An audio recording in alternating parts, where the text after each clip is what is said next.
വെണ്ണില ചന്ദനക്കിണ്ണത്തിലൂടെ മലയാളികളുടെ മനസ്സിൽ ചേക്കേറിയ തെന്നിന്ത്യൻ സംഗീത ലോകത്തെ വിസ്മയം ദ മെലഡി കിങ് വിദ്യാസാഗർ പല്ലശനയിലേക്ക്.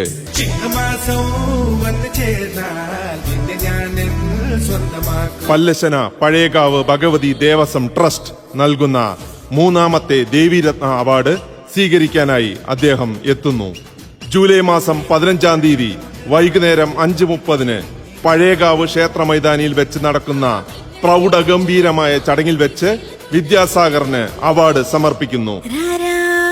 തുടർന്ന് വൈകുന്നേരം 7 മണിക്ക് നാദമഹാപ്രതിഭ പ്രകാശ് ഉള്ളേരി, കലൈമാമണി ശ്രീനിവാസ്, അനൂപ് ശങ്കർ, ശരണ്യ ശ്രീനിവാസ്, ശിഖ പ്രഭാകർ എന്നിവർ നയിക്കുന്ന മിൻസാര കണ്ണ ദ മെഗാ മ്യൂസിക്കൽ ഇവന്റ്. ഈ 2 പരിപാടിയിലേക്കും ഈ നാട്ടിലെ നല്ലവരായ ജനങ്ങളെ സ്വാഗതം ചെയ്യുന്നു.